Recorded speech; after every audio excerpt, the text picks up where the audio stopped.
বিসমিল্লাহির রহমানির রহিম। পরম করুণাময় ও অসীম দয়ালু আল্লাহর নামে শুরু।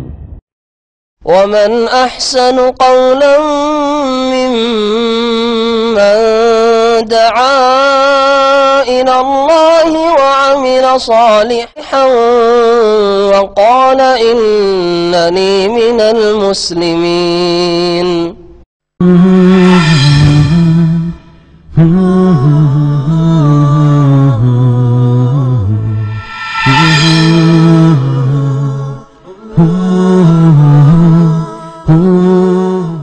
আসসালামু আলাইকুম ওয়া রাহমাতুল্লাহি ওয়া বারাকাতুহু। বিসমিল্লাহির রহমানির রহিম। আলহামদুলিল্লাহি রাব্বিল আলামিন ওয়াস সালাতু ওয়াস সালামু আলা সাইয়্যিদিল মুরসালিন নবিয়িনা মুহাম্মদ ওয়া আলা আলিহি ওয়া সাহবিহি আজমাইন, আম্মা বাদ। ফাউযু বিল্লাহি মিনাশ শাইতানির রাজীম। ইস্তাগফির লাহুম আও লা তাস্তাগফির লাহুম ইন তাস্তাগফির লাহুম ৭০ মাররাতান ফালান ইয়াগফিরাল্লাহু লাহুম যালিকা বিআন্নাহুম কাফারু বিল্লাহি ওয়া রাসূলিহি ওয়াল্লাহু লা ইয়াহদিল কওমাল ফাসিকিন। মহান আল্লাহর সমস্ত প্রশংসা যে আল্লাহ পাক রব্বুল আলামিন যারা আল্লাহর দিকে ফিরে আসে, তওবা করে খালেস অন্তর থেকে, তাদেরকে আল্লাহ পাক ক্ষমা করেন। আর ওই সব লোকদেরকে আল্লাহ ক্ষমা করেন না যারা সংশোধন করে ফিরে আসতে চায়। আমাদের তাফসীর হবে সূরা তওবার আয়াত নম্বর ৮০ থেকে ৮০ আগের ৭৯ নম্বর আয়াতে যে আলোচনাটি ছিল সেটা ছিল যে মোনাফেকদের কতক এমন আছে, বা মোনাফেকদের একটি লক্ষণ, আর সবগুলি লক্ষণ সকল মোনাফেকের মধ্যে থাকবে এটাও জরুরি নয়। কারো মধ্যে কিছু লক্ষণ আছে মোনাফেকি, কারো মধ্যে কিছু মোনাফেকি লক্ষণ রয়েছে। মোনাফেকদের একটি লক্ষণ যে ভালো মানুষদের উপর দোষ আরোপ করা, ওদের শুধু দোষ খুঁজে বেড়ানো।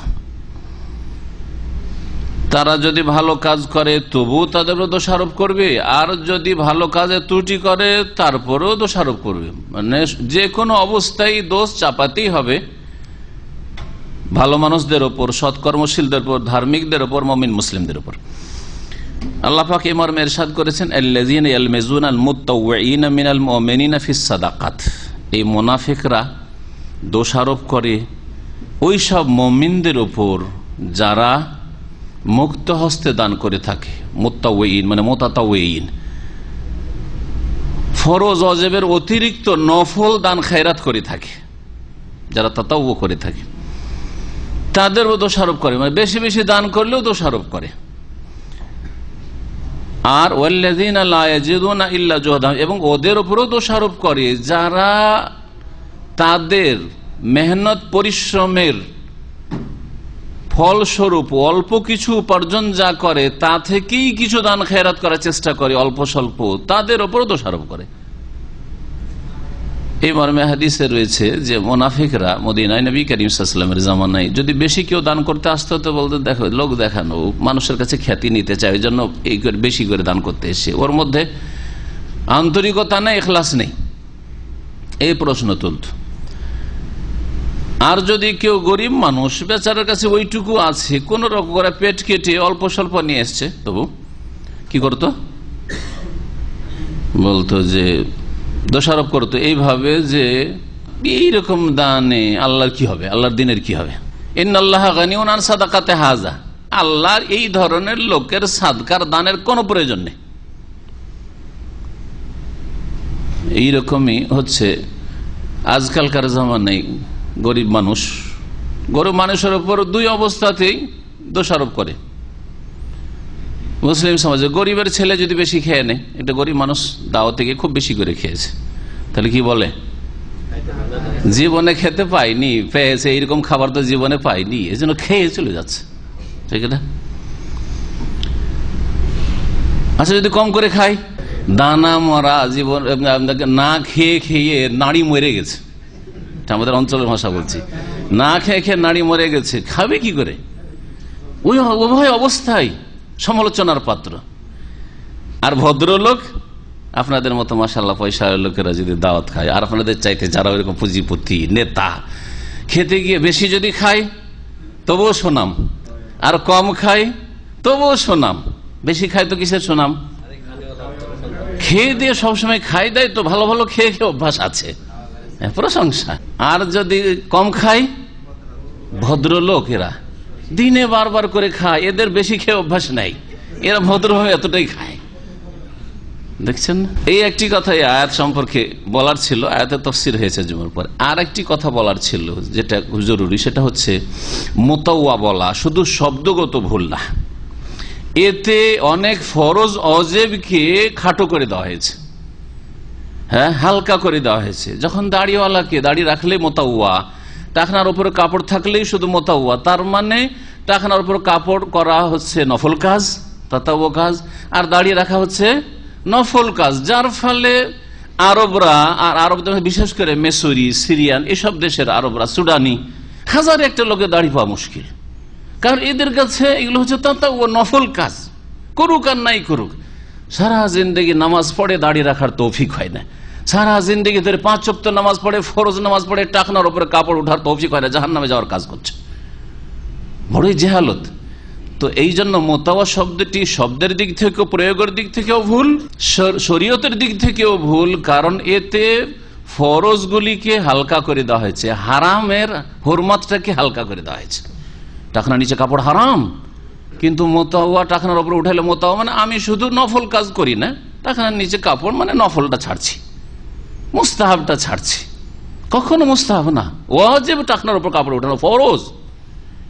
দাড়ি রাখা হচ্ছে ওয়াজিব, ফরজ, না হলে গুনাহগার, ফাসেক। যে টাকনার নিচে কাপড় নেই যাচ্ছে ফাসেক, গুনাহগার। তাহলে মোতাওয়া শব্দটি কোনো দিক থেকে ঠিক নাই।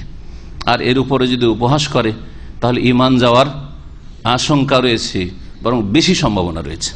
এই ছিল এই সম্পর্কে কথা। তারপরে আসি আমাদের তাফসীর আয়াত নম্বর 80 থেকে। মুনাফিকদের সম্পর্কে আল্লাহ রাব্বুল আলামিন নবী মুহাম্মদ সাল্লাল্লাহু আলাইহি ওয়াসাল্লামকে বিশেষ করে সম্বোধন করেছেন সেই যুগের মুনাফিক সম্পর্কে, কিন্তু হুকুমটি কিয়ামত পর্যন্ত সকল মুনাফিকদেরকে শামিল, মানে সকলে যেন আম। এই আয়াতের ব্যাপকতাই যে কোনো মুনাফিক শামিল। কি যে মুনাফিক যদি তার আকীদার, বিশ্বাসের কপটতার সাথে মুনাফিকের সাথে মারা যায়, তাহলে আল্লাহ কখনো মাফ করবেন না। আর তাদের জন্য মার্জনা কামনা করে আল্লাহর কাছে ক্ষমা চেয়ে ইস্তেগফার করেও লাভ নেই, তাদের জন্য জানাজা পড়েও লাভ নেই, দোয়া করেও লাভ নেই, এবং জানাজা পড়িও না তাদের। আকীদার মুনাফিক, আমলের মুনাফিক না। মুনাফিক হচ্ছে দুই রকম, আল্লাহ পরকালে সবকিছুতে বিশ্বাস আছে, হ্যাঁ, কিন্তু মুনাফিকের কিছু চরিত্র আছে, এগুলো হচ্ছে আমলগত, কর্মগত মুনাফিক। অদাখিলাফি করা, মিথ্যা কথা বলা, অশ্লীল কথা মুখে যখন তখন আসে, হ্যাঁ, এই ধরনের বহু আমলগত মুনাফিকের লক্ষণ রয়েছে। আকীদাগত মুনাফিক, আল্লাহ পরকালে বিশ্বাস নেই, আল্লাহর তাওহীদ, দ্বীন, আল্লাহ নাজিলকৃত বিধান না, এসবের উপর আস্থাশীল না, বিশ্বাস করে না, শুধু মুসলিম সমাজে বাস করে, সেই জন্য সে নিজেকে মুসলিম বলে পরিচয় দিয়ে থাকে। তাই এদের কি করে জানবেন যে মুনাফিকের অন্তরে এত বড় কপটতা, মুনাফিকি ঢুকা আছে? যদি তার বহিঃপ্রকাশ ঘটে যায়, সে কথা কাজের মাধ্যমে যদি প্রকাশ করে দেয় তার মুনাফিকি, তাহলে এই রকম মুনাফিকের জানাজায় শরীক হওয়া জায়েজ নয়, তাদের জন্য ইস্তিগফার করা জায়েজ নয়। আসুন আল্লাহ পাক কি বলছেন, ইস্তাগফির লাহুম আও লা তাস্তাগফির লাহুম। হে নবী মুহাম্মদ সাল্লাল্লাহু আলাইহি ওয়াসাল্লাম, এই সব মুনাফিকদের জন্য তুমি ক্ষমা চাও আর নাই চাও। এরপরে একটি কথা এখানে উজ্জ্ব আছে, সাওয়াউন, দুটোই সমান, দুটো হচ্ছে সমান। ইন তাস্তাগফির লাহুম ৭০ মাররা, তাদের জন্য যদি তুমি ৭০ বার করে ক্ষমা চাও আমার কাছে, যে আল্লাহ তুমি আব্দুল্লাহ বিন উবাই মুনাফিককে মাফ করে দাও, আল্লাহ অমুক মুনাফিককে মাফ করে দাও, অমুক নেতা মুনাফিককে মাফ করে দাও, অমুক পুঁজিপতি মুনাফিককে মাফ করে দাও, ৭০ বার করে যদি তুমি ক্ষমা চাও, কাকে সম্বোধন করছেন আল্লাহ? সবচেয়ে শ্রেষ্ঠ ব্যক্তি, যিনি মুস্তাজাবুদ দাওয়া, যার দোয়া কবুল হয় নিশ্চিত, তারও দোয়া সকলের ক্ষেত্রে কবুল হবে না, তারও সুপারিশ সকলের ক্ষেত্রে কবুল হবে না। দোয়া কবুল হওয়ার জন্য কম পক্ষে যে যোগ্যতার প্রয়োজন, সেটা কুফরি মুক্ত হওয়া, মার্জনার জন্য, ক্ষমা পাওয়ার জন্য, জান্নাত পাওয়ার জন্য, সেটা হইতে হবে। না হলে আখিরাতে শাফাত করতে পারবেন না কোন নবী রাসূল, আর দুনিয়াতেও দোয়া করেও ক্ষমা করানো যাবে না। ৭০ বার করে তাদের জন্য যদি তুমি ক্ষমা চাও, ফালা ইয়াগফিরাল্লাহু লাহুম, কখনো আল্লাহ পাক তাদেরকে ক্ষমা করবেন না, কখনো ক্ষমা করবেন না। কেন আল্লাহ ক্ষমা করবেন না? এর কারণ বয়ান করা হয়েছে। যালিকা, এটা এই জন্য যে বিআন্নাহুম কাফারু বিল্লাহ, এরা আল্লাহর সাথে কুফরি করেছে। তাহলে মুনাফিক যারা অন্তরের কপট, তাদের অন্তরে কুফরি রয়েছে, আল্লাহর সাথে কুফরি করেছে। আল্লাহর তাওহীদকে অস্বীকার করা হোক, আল্লাহর দ্বীনকে অস্বীকার করা হোক, আল্লাহ রসুলকে অস্বীকার করা হোক, অথবা সন্দেহ করা হোক, সন্দেহ কুফর। কারো যদি সন্দেহ থাকে যে দিন ইসলাম সত্য হইতে পারে, আবার নাও হইতে পারে, রাসূলুল্লাহ সাল্লাল্লাহু আলাইহি ওয়াসাল্লাম আমাদের জন্য আদর্শ হইতে পারে, আবার নাও হইতে পারে, সমান সমান 50-50 যদি থাকে তবু কাফের। আশাক্কু কুফরুন, দিনের ক্ষেত্রে সন্দেহ হচ্ছে কুফর। কেন? যে এর আল্লাহর সাথে কুফরি করেছে, ও রাসূলি এবং তার রাসূলের সাথে কুফরি করেছে। ওয়াল্লাহু লা ইয়াহদিল কওমাল ফাসিকিন, আর আল্লাহ পাক রব্বুল আলামিন পাপাচারী বা বিরুদ্ধাচর, বড় ফাসিক এখানে বোঝানো হয়েছে। মুনাফিকরা যারা আকীদার মধ্যে তারা বড় ফাসিক, বড় পাপী। এই বড় ফাসিকদেরকে, ফাসিক মানে হচ্ছে আল্লাহর আনুগত্য এবং রাসূলের আনুগত্য থেকে বেরিয়ে যাওয়া লোকেরা, যারা আল্লাহ এবং রাসূলের বিরুদ্ধাচরণকারী পাপিষ্ট, সেসব জাতিকে আল্লাহ পাক হেদায়েত করেন না। কোন হেদায়েত করেন না? এখানে গন্তব্যস্থানে পৌঁছান না, জান্নাতে পৌঁছার তৌফিক দেন না, হেদায়েতের রাস্তায় সরল পথে অটল থাকার তৌফিক দেন না। আর একটা হেদায়েত হচ্ছে রাস্তা দেখানো, শুধু আর একটা হেদায়েত হচ্ছে রাস্তা দেখানো। তো রাস্তা তো আল্লাহ দেখিয়েছেন, এই রাস্তা মুমিনকেও দেখিয়েছেন, কাফেরকেও দেখিয়েছেন, মুনাফিককেও দেখিয়েছেন, মুশরিককেও দেখিয়েছেন, সবাইকে আল্লাহ রাস্তা দেখিয়েছেন কোরআন দিয়ে, রাসূল দিয়ে। এই আয়াত কখন নাজিল হয়েছিল এই মর্মে এর শানে নজুল শোনাই।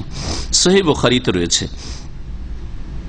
ইমাম ইবনে কাসির রহমাতুল্লাহ আলাইহি তাফসীর ইবনে কাসিরে বলছেন যে এই আয়াতের শানে নজুল হচ্ছে আব্দুল্লাহ বিন উবাই বিন সলুল, রাসূল মুনাফিকিন, যে মুনাফিকদের নেতা মদিনার। কামা রাওয়াল বুখারী আন ইবনে উমর রাদিয়াল্লাহু আনহু, আব্দুল্লাহ বিন উমর রাদিয়াল্লাহু আনহু থেকে যেমন সহিহ বুখারীতে বর্ণিত রয়েছে। লাম্মা তুফি আব্দুল্লাহ ইবনে উবাই, যখন আব্দুল্লাহ বিন উবাই মুনাফিক নেতা মারা গেল, যা ইবনুহু আব্দুল্লাহ বিন আব্দুল্লাহ, তার ছেলের নাম আব্দুল্লাহ ছিল, সে আসলো রাসূলুল্লাহ সাল্লাল্লাহু আলাইহি সাল্লামের কাছে। আসার পরে একটা দরখাস্ত এই সাহাবী করলেন। তার ছেলে আব্দুল্লাহ কিন্তু খাঁটি মুসলিম ছিলেন। জি, রাসূলুল্লাহ, আমার বাবা ইন্তেকাল করেছে, যা পাপ করেছে, আপনার যদি জামাটা দিতেন, কামিজটা, ওটাতে কাফন দিতাম, হতে পারে আপনার জামাটার বরকতে তাকে আল্লাহ মাগফিরাত করতে পারেন বা তার আযাবটা হালকা করতে পারেন। বাপের একটা মায়া, প্রাকৃতিক মায়া, এটা দিনী মায়া নয়, কিন্তু দিনী ভালোবাসা জায়েজ নয়। ভালোবাসা দুই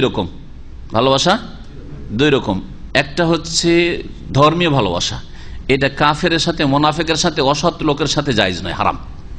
আল ওয়ালা মহাব্বত আল্লাহ এবং রসুলের সাথে আর মুমিনদের সাথে। আর বারা আল্লাহর শত্রু, রসুলের শত্রু, শিরক আর মুশরিক, কাফের, মুনাফিক, তাদের সাথে বারা সম্পর্ক ছিল দিনের ক্ষেত্রে। দুনিয়ার ক্ষেত্রে, পার্থিব ক্ষেত্রে কিছু কিছু মহাব্বত আছে। তার মধ্যে একটি মহাব্বত হচ্ছে মহাব্বতে তাবেঈ, মানে ন্যাচারাল ভালোবাসা, প্রাকৃতিক ভালোবাসা। প্রাকৃতিক ভালোবাসাটা কি? প্রাকৃতিক ভালোবাসা হচ্ছে বাপ ছেলেকে ভালোবাসে, যতই অবাধ্য হোক। ছেলে মেয়ে বাপ মাকে ভালোবাসে, যতই খারাপ বাপ মা হোক। ভালোবাসে কি বাসে না? পানাহারকে ভালোবাসেন, খাওয়া দাওয়াকে ভালোবাসেন, ঠিক না? তারপরে একটা জন্মভূমিকে ভালোবাসা, যেখানে জন্ম, তুলনামূলক আপনি অন্য ডিস্ট্রিক্টের চাইতে যে ডিস্ট্রিক্ট আপনি জন্মেছেন, এটা সকলে ভালোবাসেন, বাসেন না? যে আমি ওই গ্রামটাকে আরো বেশি ভালো, ডিস্ট্রিক্টের মধ্যে আবার ওই গ্রামটাকে আরো বেশি ভালোবাসেন। এটা ধর্মীয় ভালোবাসা না। দিনের ধর্মে যদি বাধা সৃষ্টি করে, ধর্মের ক্ষেত্রে যদি আপনার জন্য ক্ষতিকর হয় ভালোবাসা, তখন নাজায়েজ হবে। কিন্তু এমনি প্রাকৃতিক ভালোবাসা জায়েজ রয়েছে। আহলে কিতাব স্ত্রীদের বিয়ের ক্ষেত্রে ওই রকমই আহলে কিতাব স্ত্রী জায়েজ আছে না? জায়েজ আছে, তাই না? কোরআন আল্লাহ জায়েজ করেছেন। তো স্ত্রী হিসাবে স্ত্রীর সাথে ভালোবাসা থাকে না? তো কেমন করে আল্লাহ জায়েজ করলেন বিয়ে করা ইহুদি নাসারাদের মেয়েদেরকে সতী সাধ্য হলে, অথচ স্বামী স্ত্রীর ভালোবাসা একটা গুরুত্বপূর্ণ ভালোবাসা, কি করে জায়েজ করলেন? এইদিকে আল্লাহ বলছেন যে কাফের সাথে বারা করতে হবে, ভালোবাসা জায়েজ নাই, ওয়ালা মুমিন আর মুমিনাতের সাথে, আর ওইদিকে আহলে কিতাব বিয়ে করা জায়েজ। এই সংশয়ের জবাব যদি আমার এই আলোচনাটা শোনেন তাহলে স্পষ্ট হয়ে যাবে। কি ভালোবাসা হচ্ছে দুই রকম। আপনার ওই স্ত্রীর সাথে ভালোবাসা প্রাকৃতিক, যেটা স্বামী স্ত্রীর ভালোবাসা, ততটুকু আপনার জন্য হবেই। যাকে আপনি স্ত্রী হিসেবে গ্রহণ করেছেন, যার সাথে আপনার মেলামেশা হচ্ছে, একই রুমে একই বিছানায় থাকছেন, অবশ্যই ভালোবাসা আছে, কিন্তু প্রাকৃতিক ভালোবাসা। প্রাকৃতিক ভালোবাসাতে আল্লাহ পাক আপনাকে পাকড়াও করবেন না, তিরস্কার করবেন না। কিন্তু সেটা যদি ধর্মীয় ভালোবাসা হয়, স্ত্রীকে যেহেতু আহলে কিতাব ভালোবাসি, সেজন্য তার ধর্মটাকে ভালোবাসি, সেসব যে ধর্মকর্ম করছে সেগুলিকেও ভালোবাসি, তাহলে ওয়ামাইয়াতাওয়াল্লাহু মিনকুম ফাইন্নাহু মিনহুম, তোমাদের মধ্যে যারা ওদেরকে ভালোবাসবে, হ্যাঁ, তাদের দ্বীনের কারণে, ধর্মের কারণে, তারা তাদের দলে শামিল হয়। দুই ভালোবাসে পার্থক্য রয়েছে, বুঝতে পারছেন না? এই আব্দুল্লাহ মুমিন সাহাবী আর বাপ হচ্ছে আব্দুল্লাহ বিন উবাই মুনাফিক। মুনাফিকের ভালোবাসার খাতিরই তো এসেছিলেন যে আপনার কামিজটা দেন। তো এটা কোন ভালোবাসা ছিল? প্রাকৃতিক ভালোবাসা, যেটা জায়েজ, ধর্মীয় ভালোবাসা না, ধর্মীয় ঘৃণা ছিল। এসে বললেন যে আপনার জামাটা দিন। রাসূলুল্লাহ সাল্লাল্লাহু আলাইহি ওয়াসাল্লাম কাফানু ফিহি আবাহু, বাপকে কাফন দেব। ফাতাহু, নবী সাল্লাল্লাহু আলাইহি ওয়াসাল্লাম দিয়ে দিলেন। এই যে জামাটা দিয়েছিলেন, এক তো ইবনে উবাইয়ের ছেলে আব্দুল্লাহ সাহাবী তলব করেছিলেন, আর সে ধার্মিক সাহাবী তার মন জয় করার জন্য, তার মনের তৃপ্তির জন্য, যে নবী সাল্লাল্লাহু আলাইহি ওয়াসাল্লাম কত উদারতা রাখেন, যে তার সবচেয়ে বড় ঘরের দুশমন, মদিনার দুশমন আমার বাপ, তারপরও আমি যখন একটা কিছু চাইলাম, জামাটা চাইলাম, দিয়ে দিন রাসূলুল্লাহ সাল্লাল্লাহু আলাইহি ওয়াসাল্লাম। তাহলে তার ঈমান আরো শক্তিশালী হবে কি হবে না? আরো ভালোবাসা রাসূলের প্রতি বাড়বে কি বাড়বে না? জি, একটা দিক। আর একটা দিক কেউ কেউ উল্লেখ করেছেন যে নবী সাল্লাল্লাহু আলাইহি ওয়াসাল্লামের চাচা আব্বাস রাদিয়াল্লাহু তাআলা আনহু যখন বন্দী হয়ে বদরের যুদ্ধে এসেছিলেন, আর মসজিদে নববীতে তাকে বেঁধে রাখা হয়েছিল অন্য 69 জনের সাথে, তো আব্বাস রাদিয়াল্লাহু তাআলা আনহুর গায়ে জামা ছিল না, আর খুব মোটা মানুষ ছিলেন। তো মদিনার মধ্যে এটা একটা নেতা গোছের মানুষ ছিল, তো ইবনে উবাই মুনাফিক, একটু মোটা সোটা ছিল, তো ওর জামাটা আব্বাস রাদিয়াল্লাহু আনহুকে ফিট হয়েছিল। সেই সময় রাসূলুল্লাহ সাল্লাল্লাহু আলাইহি ওয়াসাল্লাম চাচাকে, ওই আব্বাসকে, ইবনে উবাই একটা জামা দিয়েছিল পরার জন্য। তো নবী সাল্লাল্লাহু আলাইহি ওয়াসাল্লাম এটা পছন্দ করলেন না, যে আমার চাচার ওপর একটা অনগ্রহ থেকে যাক, এই মুনাফিক অভিশপ্ত মালাউনের, আর এই অনগ্রহ তার উপরে থেকে যাবে না, আমার উপরে থেকে যাবে না, এর বদলা আমি দিয়ে দিই। সেই জন্য এই জামাটা দিয়ে দিয়েছিলেন রাসূলুল্লাহ সাল্লাল্লাহু আলাইহি ওয়াসাল্লাম। সুম্মা সাআলাহু, তারপরে ছেলে আব্দুল্লাহ বললেন যে আইয়ুসাল্লি আলাইহি, ইয়া রাসূলুল্লাহ, আপনি জামাটা তো দিলেন, একটু আমার বাপের জানাজাটাও পড়েন। ফাকামা রাসূলুল্লাহ সাল্লাল্লাহু আলাইহি ওয়াসাল্লাম, নবী সাল্লাল্লাহু আলাইহি ওয়াসাল্লাম দাঁড়িয়ে গেলেন, চলো জানাজা পড়ে আসি। ফাকামা উমর, উমর রাদিয়াল্লাহু তাআলা একবারে গরম হয়ে দাঁড়িয়ে গেলেন, কি করছেন আপনি? নবী সাল্লাল্লাহু আলাইহি ওয়াসাল্লাম রাগ করে না, দ্বীনের গায়রাত, দ্বীনের যেটা আত্মসম্ভ্রম, যে গায়রাত, এটা কেমন কথা হলো?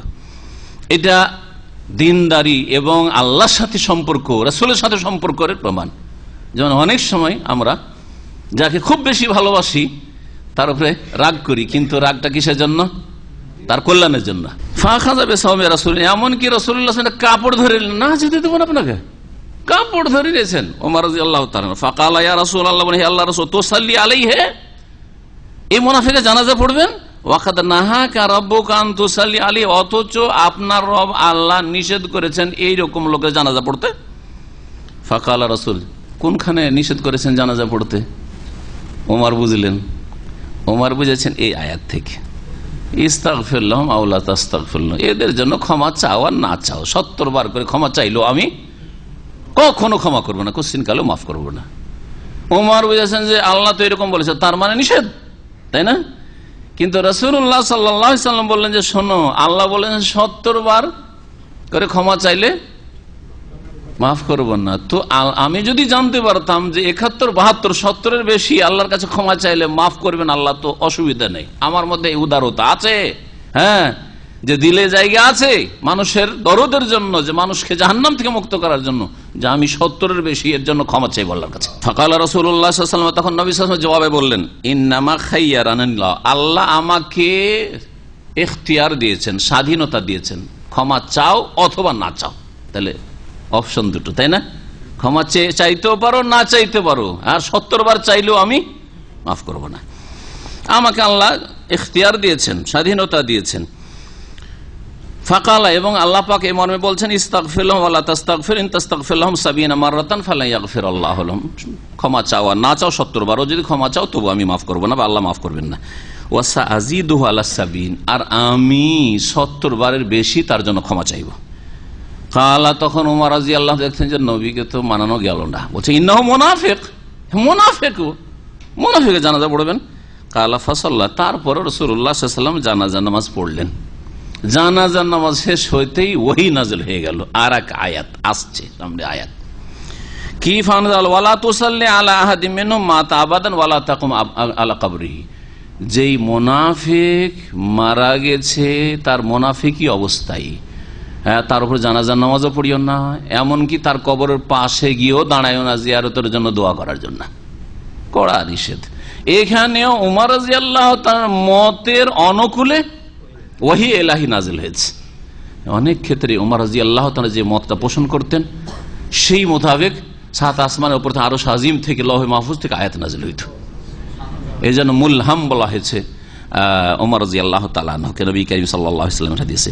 আল্লাহ পাক তারপরে বলছেন, ফারিহাল মুখাল্লাফুনা বিমাকআদিহিম খিলাফা রাসূলিল্লাহ ওয়া কারিহু আন ইউজাহিদু বিআমওয়ালিহিম ওয়া আনফুসিহিম ফি সাবিলিল্লাহ ওয়া ক্বালু লা তানফিরু ফিল হার কুল নারু জাহান্নাম আশাদ্দু হারান লাউ কানু ইয়াফকাহুন।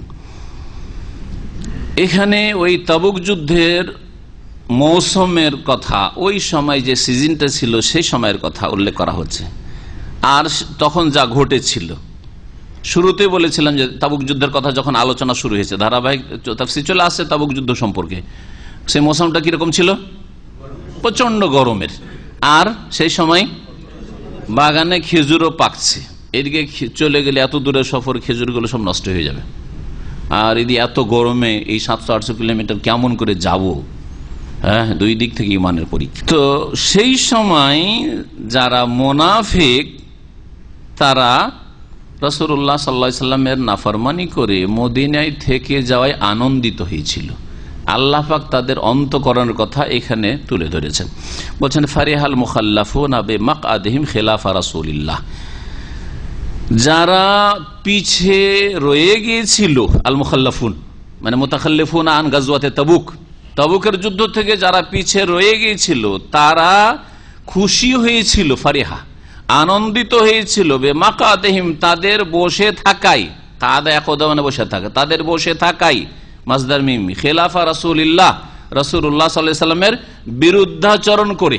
খেলাফ মানে বিরুদ্ধাচরণ করাও, খেলাফ মানে বিরোধিতা করা, আর খেলাফ মানে পিছনেও, খালফ মানে পিছনে হয় না, ওরা মানে পিছনে, খালফ মানেও পিছনে। তো রাসূলুল্লাহ সাল্লাল্লাহু আলাইহি সাল্লাম চলে গেলেন তাবুক, আর এরা নবী সাল্লাল্লাহু আলাইহি ওয়াসাল্লামের পেছনে এখানে মদিনায় বসে থেকে গেল। এতে তারা আনন্দিত হয়েছিল, যাক বাঁচলাম।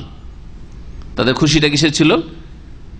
যে এই লড়াইয়ের ঝামেলা থেকে আর জানের ঝুঁকি থেকে, জানের কষ্ট থেকে, সব থেকে বাঁচলাম, খুব খুশি হয়েছিল।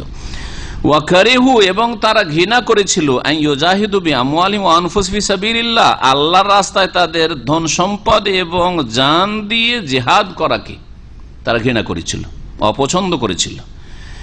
ওয়াকালু এবং তারা একে অপরকে বলেছিল, এক মুনাফিক আর এক মুনাফিক, লা তানফিলু ফিল হার, নিজেরাই শুধু যাব না এমন কথা নাই, মুনাফিকরা একে অপরকে বোঝাচ্ছে, পাঠ পড়াচ্ছে যে তোমরা এই গরমে বাড়ি থেকে, মদিনা থেকে বের হইও না, লা তানফিরু তোমরা বের হইও না, ফিল হাররে গরমে। আল্লাহ পাক বলছেন যে দুনিয়ার গরমটাই গরম লাগছে। এই আয়াতটা যারা বেপরদা মহিলা তাদেরকে স্মরণ করিয়ে দিচ্ছে। যারা মনে করেন যে একটু খোলা মেলা, একটু পাতলা কাপড় আর খোলা মেলা আর মুখ খুলে আর মাথা খুলে চুল খুলে আর একটু পেট ফিট খুলে শাড়ি পরে চললে একটু ঠান্ডা লাগবে, বেশি গরম লাগছে, কি করে গরমেই বোরখা পড়ছে। যারা বেহায়া বেপরদা, যারা মহিলা যারা বোরখা পরেন না, তারা এরকম কথা বলে যে এত গরমে কি করে বোরখা পড়ছে। আরে বোরখা তো পড়ছে, আবার বোরখার ওপরে আবার হাত মোজা পা মোজা পড়ছে, বাঁচছে কি করে? কুয়েত থেকে একজন খুব উচ্চশিক্ষিত মানুষ তার স্ত্রীকে নিয়ে কলকাতা গিয়েছিল। কলকাতা ইউনিভার্সিটিতে লেকচার ছিল ছাত্রীদের মাঝে, ওই মহিলা খুব উচ্চশিক্ষিত। তো ওই হিন্দু মহিলারা জিজ্ঞেস করছে, আর মুসলিম মহিলাও তো একই অবস্থা কাছাকাছি, যারা সহশিক্ষা লেখাপড়া করে, তো তারা জিজ্ঞেস করেছিল যে আপনি এত গরম, ওই মহিলা হাতে মোজা লাগিয়ে আছে, গোটাটা ঢাকা বোরখা, এই অবস্থায় পায়ে মোজা, আপনাকে গরম লাগে না, কি করে বরদাস্ত করছেন? বক্তব্য ইংরেজিতে ছিল ওই মহিলার। সে এই আয়াতটি পড়েছিল, ওই মহিলা এই আয়াতটি পড়েছিল। এটা আপনার 95 থেকে 97-98 ঘটনা, 1900। আল্লাহ কি বলছেন মুনাফিকদের জবাবে? যারা বলেছে এত গরমে তাবুক যুদ্ধে যেও না, এই গরমের সময় বোরকা পরা যাবে না, গরম বরদাস্ত করতে পারবো না, মুনাফিকি চরিত্র। আল্লাহ বলছেন, কুল হে নবী জানিয়ে দাও এসব বেহায়া বেপরদা মহিলাদেরকে আর এই মুনাফিকদেরকে, যারা তাবুক যুদ্ধে গ্রীষ্মকাল হওয়ার কারণে গেল না, গরমের ভয়ে গেল না, জান বাঁচাবার চেষ্টা করলো, নারু জাহান্নামা আসাদ্দু হাররান, জাহান্নামের আগুন তাপের দিক থেকে অধিক প্রখর। হ্যাঁ, আসাদ্দু হাররান, জাহান্নামের আগুনে কি করে বরদাস্ত করবে? জাহান্নামের আগুন সম্পর্কে নবী করিম সাল্লাল্লাহু আলাইহি ওয়াসাল্লামের হাদিস রয়েছে। কি হাদিস? দুনিয়ার আগুনটা হচ্ছে জাহান্নামের আগুনের 70 অংশের 70 ভাগ করে একটা ভাগ, মানে 69 গুণ বেশি তাপমাত্রা রয়েছে জাহান্নামের আগুনে। মাইনাস করতে করতে করতে 69 কমিয়ে দিয়ে 70 ভাগ করে একটা ভাগ যেটা হয় সেটা হচ্ছে দুনিয়ার যে কোনো রকমের শক্তিশালী আগুন। ধরেন এখানে খুব মানে প্রচন্ড গরম তাপ রয়েছে, সে আগুন। আল্লাহ পাক বলছেন, লাউ কানু ইয়াফকাহুন, তারা যদি বুঝতো, কিন্তু বুঝে না, অবুঝেরা। সুতরাং ফালিয়াযহাকু কালিলা ওয়ালিয়াবকু কাসীরা জাযাম বিমা কানু ইয়াকসিবুন, সুতরাং তারা যেন অল্পই হাসে আর ওয়ালিয়াবকু কাসীরা, আর বেশি বেশি কান্না করে, জাযাম বিমা কানু ইয়াকসিবুন, তাদের কৃতকর্মের প্রতিদান স্বরূপ, বদলা স্বরূপ। মানে কি? হুকুম আল্লাহ পাকে এখানে হুকুম বলে যেন সংবাদ দেওয়া হয়েছে, অর্থাৎ ফালিয়াযহাকু কালিলান ফিদ দুনিয়া, দুনিয়াতে মুনাফিকরা কিছুদিন হাসি খুশি করে নিক, আমোদ ফুর্তি করে নিক। দুনিয়ার কথা বলা হয়েছে, দুনিয়াতে খুব খুশি, হ্যাঁ, ভোগবিলাস নিয়ে আর হারাম খাওয়া, হারাম চলাফেরা নিয়ে। ওয়ালিয়াবকু কাসীরান, আর ওয়ালিয়াবকু কাসীরান মানে এরা খুব বেশি বেশি কান্না করবে ফিল আখিরা, আখিরাতে, পরকালে। মওতের পরে এদের কান্না শুরু হয়ে যাবে, বিরামহীন কান্না, আর চলতেই থাকবে, জাহান্নামেও চিৎকার করে কান্না করবে, কিন্তু কোনো শোনা হবে না সেখানে।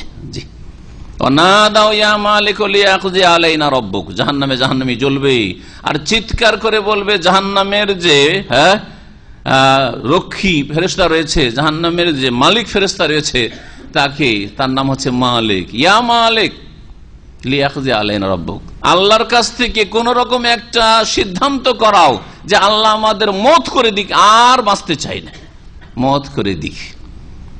কোন জবাব আসে না। কালা ইন্নাকুম মাকিসুন, তারপরে জবাব আসবে অনেক পরে, যে এখানেই থাকতে হবে। আল্লাহ ইয়ামুতু ফিহা ওয়ালা ইয়াহিয়া, মওত আসবে না, হায়াত মওত বলে কিছু নাই, জবাই করে দেওয়া হয়েছে। মওতকে কি করা হয়েছে? জবাই করে দেওয়া হয়েছে। খুলুদুন ফালা মওত, চিরকাল এইরকমই থাকো, জ্বলতেই থাকবে। আবার শরীর তৈরি করা হবে, চামড়া জ্বলে যাবে, আবার চামড়া নতুন করে দেওয়া হবে। কুল্লামা নযজাত জুলুদুহুম বাদদালনাহুম জুলুদান গায়রাহা লিয়াযুকুল আযাব, চামড়াতে মানুষ কষ্ট পায়, সেই জন্য চামড়া বদলে দেওয়া হবে, নতুন নতুন চামড়া পড়বে, আবার চামড়া বদলে দেওয়া হবে, কিন্তু মওত আসবে না, এত জ্বলবে, মওত আসবে না। আল্লাহ আমাদের জাহান্নাম থেকে হেফাজত করেন। তো যারা দুনিয়াতে খুব বেশি হাসবে তারা আখিরাতে বেশি কান্না করবে, ভালো করে মনে রাখেন। আর যারা দুনিয়াতে আল্লাহর ভয় বেশি কান্না করতে পারবে তারা আখিরাতে খুব বেশি খুশি হবে, হাসতে পাবে। আল্লাহ পাক যেন দুনিয়াতে আল্লাহর সামনে আল্লাহর ভয়ে, আল্লাহর আযাবের ভয়ে, জান্নাতের আশায় কান্না করার তৌফিক দান করেন, এবং আখিরাতে আল্লাহ পাক রব্বুল আলামিন আনন্দময় সুখময় জীবন যেন দান করেন। ফাইন রাজাক আল্লাহু ইলা তাইফাতিন মিনহুম ফাস্তাযানুকা লিল খুরুজ ফাকুল লান তাখরুজু মা'i আবাদান ওয়া লান তুকাতিলু মা'i আদুওয়া ইন্নাকুম রাদিতুম বিল কুউদ আউওয়াল মাররা ফাকুদু মা'আল খালিফিন। আল্লাহ রাব্বুল আলামিন এই আয়াত নম্বর 83-তে আরেকটি হুকুম করেছেন মুনাফিকদের সম্পর্কে নবী করিম সাল্লাল্লাহু আলাইহি ওয়াসাল্লামকে, হে নবী, এই তাবুক এরা গেল না, সুতরাং এই তাবুকের পরে যদি অন্য কোন যুদ্ধের সময় এরা আবার অংশ নিতে চায়, কারণ মুনাফিকরা দেখতো যে যেখানে জানের ক্ষয়ক্ষতির সম্ভাবনা তেমন নেই আর গনিমতের ধন সম্পদ পাওয়ার চান্স খুব বেশি আছে, তখন আগে বেড়ে বেড়ে তারা অংশ নিতে আসতো, জি ইয়া রাসূলুল্লাহ চলেন চলেন জিহাদে যাবো, চলেন জিহাদে যাবো, বুঝছেন না? জি, এটা হচ্ছে একটা মুনাফিকি চরিত্র, যেখানে দেখছে আরাম আর দুনিয়ার বেনিফিট বেশি ওখানে ধর্ম করার জন্য আগে, আর যেখানে দেখছে না কষ্ট বেশি, কষ্ট বেশি, যদিও দিনের কাজ কষ্ট বেশি, ওখানে পিছপা, মুনাফিকই চরিত্র। তো আল্লাহ পাক বললেন নবীকে যে এরা যখন তাবুকে হাজির হইল না, বাহানা করে থেকে গেল, অনেকে বাহানা করতে আসলো না, থেকেই গেল, আর অনেকে বাহানা করলো মিছামিছি বিভিন্ন রকমের এই সেই অসুবিধা, অসুখ বিসুখ ইত্যাদি, আর গেল না। এদেরকে বলে দিবে যে এরপরে কোন জিহাদে তাদেরকে আর সাথে নেওয়া হবে না। এটা তাবুকের ক্ষেত্রেও। আর হুদাইবিয়ার সময় রাসূলুল্লাহ সাল্লাল্লাহু আলাইহি ওয়াসাল্লামের সাথে ডেকেছিলেন, কিন্তু মুনাফিকেরা যায়নি। মক্কায় যাব কি হয় না হয়, হ্যাঁ এখন মক্কা বিজয় হয়নি, হ্যাঁ 6ষ্ঠ হিজরির ঘটনা, যায়নি। সূরাতুল ফাতহ আয়াত নম্বর 15 ওখানে পড়ে নেবেন, ওই তাফসীর আমি বলেছি। হ্যাঁ, যখন ওরা হুদাইবিয়াতে যারা যায়নি, আল্লাহ পাক হুদাইবিয়াতে যারা হাজির হয়ে বায়াতে রিজওয়ানে নবী করিম সাল্লাল্লাহু আলাইহি ওয়াসাল্লামের সাথে শপথ করেছিলেন জিহাদের জন্য, প্রয়োজনে মক্কার কাফের মুশরিক কুরাইশদের বিরুদ্ধে জিহাদের জন্য যে কোনো সময় প্রস্তুত, ওদের জন্য খাস রেখেছেন তার পরের বছরে যে জিহাদের সুসংবাদ বা ভবিষ্যৎবাণী আল্লাহ করেছেন খাইবারের যুদ্ধ।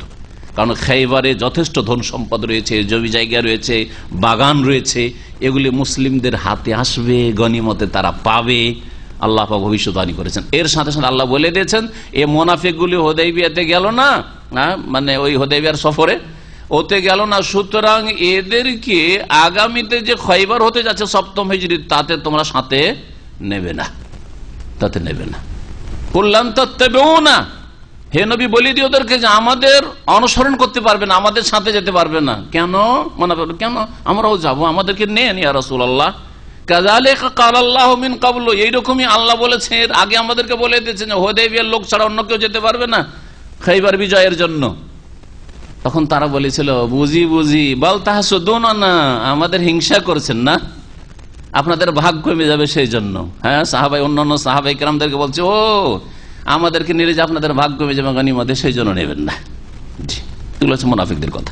তো এখানেও ওই একই বিষয় রয়েছে। আল্লাহ পাক বলছেন ফাই রাজাক আল্লাহু ইলা তাইফাতিন মিনহুম, হে নবী তোমাকে যদি আল্লাহ ফিরিয়ে দেন সহি সালামত তাদের একটি দলের কাছে, মানে মদিনায় যদি আপনি নিরাপদ ফিরে আসেন, ফিরে আসার পরে আবার মুনাফিকদের সাথে দেখা সাক্ষাৎ হবে, ফাস্তাযানুকা লিল খুরুজ, অতঃপর তারা যদি জিহাদে বের হওয়ার জন্য তোমার কাছে অনুমতি চায়, ফাকুল তাদেরকে বলে দিও হে নবী লান তাখরুজু মাইয়া আবাদান, এরপরে কখনো আমার সাথে তোমরা যুদ্ধে যেতে পারবে না, নিষেধ। আর আল্লাহ যুদ্ধে তোমাদেরকে নিষেধ করেছেন। তাহলে শাস্তি স্বরূপ হ্যাঁ এইরকম করা শরীয়ত সম্মত, এই এখতিয়ার আল্লাহ পাক ওহীর মাধ্যমে নবী সাল্লাল্লাহু আলাইহি ওয়াসাল্লামকে জানিয়েছেন। আর খলিফাতুল মুসলিমিন, দেশের যিনি শাসক হবেন, তাকে এই রকমের সিদ্ধান্ত নেওয়ার অধিকার রয়েছে যে অপরাধীদেরকে এই রকমের কাজ যেখানে বেনিফিট রয়েছে সেগুলি থেকে আমরা বঞ্চিত রাখবো, এই অধিকার রয়েছে যদি তারা সংকটের সময়, কষ্টের সময়, দুঃখের সময় সাথ না দিয়ে থাকে। আল্লাহ পাক বলছেন যে হে নবী বলে দিও লান তাখরুজু মাইয়া আবাদান, আমার সাথে কখনো তোমরা যুদ্ধে আর বেরোতে পারবে না। ওয়ালান তুকাতিলু মাইয়া আদুওয়ান, এবং আমার সাথে হয়ে তোমরা কখনো কোনো শত্রুর বিরুদ্ধে লড়াই করতে পারবে না। কেন? কারণটা কি? তাহলে আমরা কেন যেতে পারবো না আর তাবুকের পরে? আল্লাহ ওর কারণ বর্ণনা করছেন ইন্নাকুম রাযীতুম বিল কউদি আউওয়ালা মাররা, কারণ তোমরা প্রথমবারে মানে তাবুকের যুদ্ধের সময় তোমাদেরকে বলা হয়েছিল যে সকলে চলো তাবুকের যুদ্ধের জন্য, কিন্তু তোমরা প্রথমবার বাড়িতে বসে থাকাই সন্তুষ্ট হয়েছিলে। রাযীতুম বিল কউদ, বসে থাকায় সন্তুষ্টি প্রকাশ করেছিলে আউওয়ালা মাররা, প্রথমবারে। ফাকুদু মাল খালিফিন, সুতরাং তোমরা এখনো বসে থাকো, আর তোমাদের জিহাদে যাওয়া চলবে না, বসে থাকো মাল খালেফিন, পিছিয়ে থাকা লোকদের সাথে। খালেফিন বলতে ওই সব মুমিন নারী পুরুষদেরকে বোঝানো হয়েছে যারা তাদের শরীয়তি ওজরের কারণে জিহাদে অংশ নিতে পারে না, যেমন নারীরা, শিশুরা, বৃদ্ধরা, খোঁড়ারা, অন্ধরা, হ্যাঁ ইত্যাদি ইত্যাদি, অসুস্থরা, হ্যাঁ অচল অথবা বাহন পেল না, যাদের কথা আসছে সামনে, ওদের সাথে বসে থাকো বাড়িতে। ওয়ালা তুসাল্লি আলা আহাদিম মিনহুম মাতা আবাদান ওয়ালা তাকুম আলা কবরিহি ইন্নাহুম কাফারু বিল্লাহি ওয়া রাসূলিহি ওয়া মাতু ওয়া হুম ফাসিক। এই আয়াত নাযিল হয়েছিল যখন নবী করিম সাল্লাল্লাহু আলাইহি ওয়াসাল্লাম ইবনে উবাই মুনাফিকের জানাজায় হাজির হয়ে গেলেন। আল্লাহ নিষেধ করলেন আগামীতে আর কোন মুনাফিক মারা গেলে জানাজায় শরীক হবেন না, জি হ্যাঁ, তো এখন ওই রকমই যার মুনাফিকি স্পষ্ট হয়ে গেছে বা যার কুফরি স্পষ্ট হয়ে গেছে, ঈমান ভঙ্গকারী বিষয় স্পষ্ট হয়ে গেছে, কবর মাজার পূজা করে, তার জানাজা পড়া জায়েজ নয়। ভালো করে মনে রাখেন, আপনি একজন মুসলিম সহি আকীদার মানুষ, আর আপনার দুনিয়ার খাতির আছে বলে একটা মুশরিক কবর পূজারী অথবা একটা লোক যে কুফরি আকীদা, তার হুলুলের আকীদা, ওয়াহদাতুল ওজুদের আকীদা, যিনি আল্লাহ তিনি এই ওলি আউলিয়া গোস কুতুব বা আল্লাহ এসব ওলি আউলিয়া নেক লোকের মধ্যে হুলুল করে আসেন, একাকার হয়ে যান, এইসব হুলুল আকীদা। অথবা ধরেন মুনাফিকদের যতগুলি চরিত্র রয়েছে, বড় মুনাফিকি প্রকাশ পেয়ে গেছে ইসলামের বিরুদ্ধে, সোচ্চার তারা, এইরকম লোক মারা গেলে আত্মীয়তার খাতিরে বা প্রতিবেশী হওয়ার খাতিরে অথবা যে কোনো কারণে আপনি কি করবেন, গরজে, দুনিয়ার গরজে আপনি জানাজায় হাজির হবেন, জায়েজ নয়। আর দেখেন আজকাল জানাজায় শখের সাথে হাজির হচ্ছে, মুনাফিকদের জানাজায়, সব কবর পূজারীদের জানাজায়, মুশরিকদের জানাজায়, হ্যাঁ নাস্তিকদের জানাজায়। ওই তো বললেন মুনাফিক বলতে আমি নাস্তিক বোঝাচ্ছি, মুনাফিক বলতে, কিন্তু নাস্তিকতা প্রকাশ হইতে হবে। আপনি শুধু ঢালাহারে সবকে নাস্তিক বানিয়ে দিয়েন না, যে কোনো একটা দলে থাকলেই নাস্তিক হয়ে যায়, এটাও আবার বাড়াবাড়ি। যতক্ষণ পর্যন্ত তার কথা কাজ দিয়ে নাস্তিকতা স্পষ্ট না হয়ে গেছে ততক্ষণ। আর সেই সিদ্ধান্ত এই সাধারণ মানুষ নেবে না, সেটা নেবে বড় বড় ওলামায়ে কেরাম, সিদ্ধান্ত নেবে যে এদের নাস্তিকতা কুফরি স্পষ্ট হয়ে গেছে। আল্লাহ রাব্বুল আলামিন বলছেন, ওয়ালা তুসাল্লি আলা আহাদিম মিনহুম মাত আবাদান, হে নবী তুমি সালাত আদায় করবে না জানাজার। আলা সাল্লার পরে আলা যখন প্রিপজিশন আসবে, সেলা আসবে, তখন ওর মানে কি হয়, আসসালাতু আলা ফুলানিন, অমুকের ওপর সালাত, মানে এখানে জানাজার অর্থ যদি মৃত হয়। আর যদি দোয়া হয় তো আল্লাহুম্মা সাল্লি আলা মুহাম্মদ, তখন দোয়ার অর্থ হয়ে থাকে আল্লাহুম্মা সাল্লি আলা আলে ফুলানি ওয়াসাল্লি আলাইহিম, তাদের জন্য দোয়া করো। আর যদি এমনি নামাজ হয় তো সাল্লাই, তো আমি নামাজ পড়েছি।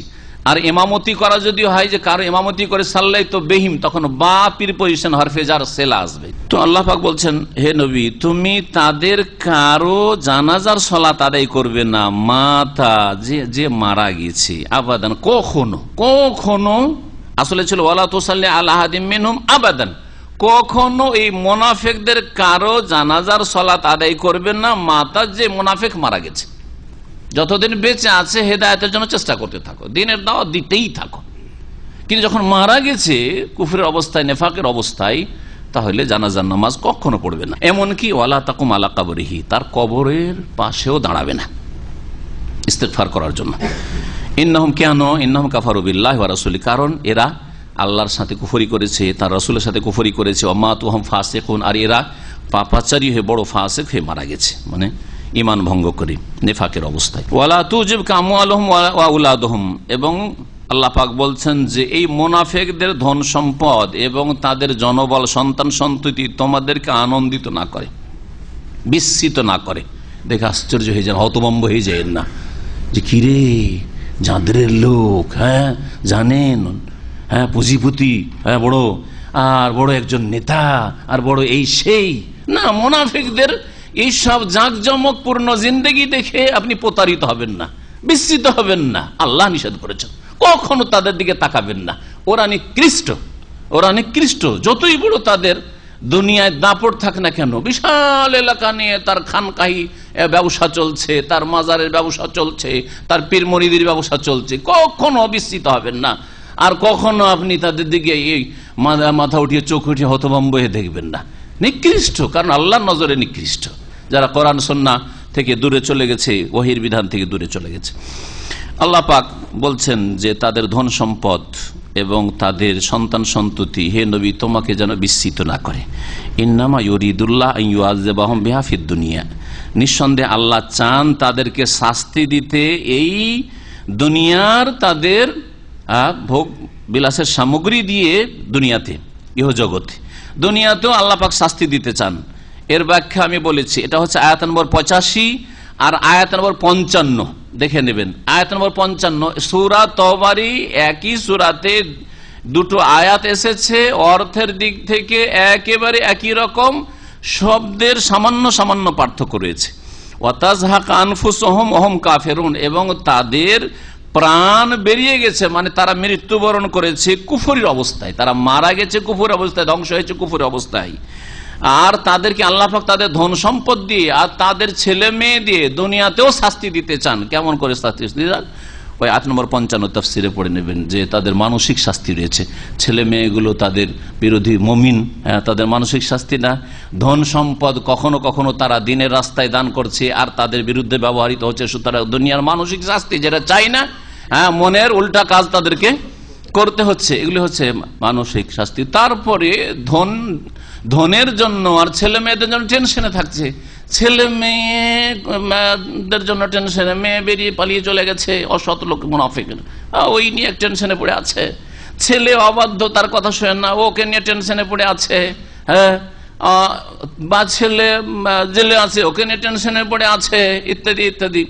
আর ধন সম্পদ নিয়ে কোথায় ধন সম্পদ, এত টাকা অমুক জায়গায় গেছে, অত টাকা অমুক জায়গায় খেয়ে নিয়েছে, এই নিয়ে টেনশনে পড়ে আছে। এগুলি হচ্ছে ধন সম্পদ দিয়ে আর ছেলে মেয়ে দিয়ে আল্লাহর দুনিয়ার আযাব দেওয়া। আল্লাহ এইভাবে আযাব দিয়ে থাকেন অসৎ লোকদেরকে। পার্থক্য সামান্য সামান্য আছে, এখানে ওয়ালা তুজিবকা, ওখানে আছে ফালা তুজিবকা। আমওয়ালুহুম ওয়ালা, ওখানে ওয়ালা আওলাদহুম, এখানে ওয়াউলাদহুম আছে। ইন্নামা ইউরিদুল্লাহু আন ইউআযযিবাহুম, এখানে আছে, ওখানে আছে লিইউআযযিবাহুম বিহা ফিদ দুনিয়া, এখানে আছে, ওখানে ফিল হায়াতিদ দুনিয়া। ওয়া তাযহাকা আনফুসুহুম কাফিরুন, একই রকমের আয়াত। আমি দুটো আয়াতে সামান্য সামান্য যে কয়েকটা জায়গায় পার্থক্য রয়েছে। তো এইরকম কখনো কখনো আল্লাহ কথা প্রসঙ্গে একই বিষয়ের আয়াতকে আল্লাহ পাক একাধিক জায়গায় নিয়ে এসেছেন। ইন্নাল্লাহা লা ইয়াগফিরু আন ইউশরাকা বিহি ওয়া ইয়াগফিরু মা দুনা যালিকা লিমান ইয়াশা।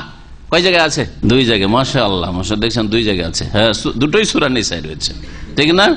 কিন্তু একটা জায়গায় রয়েছে ইন্নাল্লাহা লা ইয়াগফিরু আন ইউশরাকা বিহি ওয়া ইয়াগফিরু মা দুনা যালিকা লিমান ইয়াশা ওয়া মান ইউশরিক বিল্লাহি ফাকাদ দাল্লা দালালাম বাইদা। আরেকটা জায়গায় রয়েছে যে ফাকাদ ইফতারা ইসমান আযীমা। তো আল্লাহ রাব্বুল কথা প্রসঙ্গে একই বিষয়কে একাধিক জায়গায় নিয়েছেন, কারণ কোরআন হচ্ছে উপদেশ আর কথা প্রসঙ্গে ওই বিষয়টা সেখানে উল্লেখ করা আবশ্যক, সেজন্য আল্লাহ পাক রব্বুল আলামিন উল্লেখ করে। ওয়াইদা উনজিলা সূরাতুন আন আমিনু বিল্লাহি ওয়া জাহিদু মা রাসূলিহি ইস্তাযানাকা উলুত তাওলি মিনহুম ওয়া ক্বালু যারনা নাকুম মাল কায়েদিন।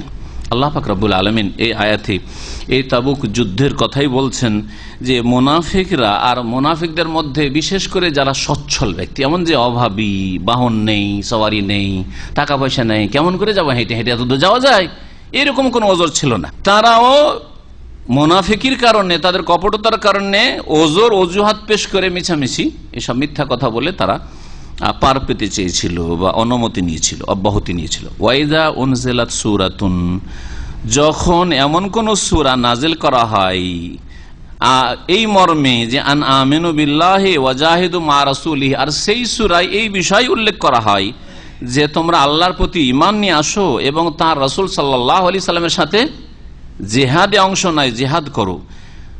ইস্তাযানাকা উলুত তাওলি মিনহুম, তখন হে নবী তোমার কাছে অনুমতি চেয়ে নেই তাদের মধ্য থেকে যারা সচ্ছল ব্যক্তি, যারা ধনবান ব্যক্তি। তৌলুন মানে শক্তি সামর্থ্য, আর্থিক সামর্থ্য থাকা। অমাল্লাম ইয়াস্তাতে মিনকুম তাওলান আইয়ানকিহাল মুহসানাতে, তোমাদের মধ্য থেকে যে সতী সাধ্বী স্বাধীন মেয়েকে, মহিলাকে বিবাহ করার ক্ষমতা রাখে না। এখানে মুহসানাত মানে স্বাধীন, দাসী নয়, স্বাধীন মেয়েকে বিবাহ করতে পারে। ফামিম্মা মালাকাত আইমানুকুম মিন ফাতায়াতিকুল মুমিনাত, ওখানে তাওলান মানে কুদরাতান, তাকাতান, শক্তি ক্ষমতা যার নেই আর্থিক। এখানে উলু তাওলে জুয়ের বহু বচন হচ্ছে উলু, হ্যাঁ, জামামিন গায়রে লাফজি, কখনো কখনো শব্দ জমাতে বহু বচনে গিয়ে পাল্টিয়ে যায়।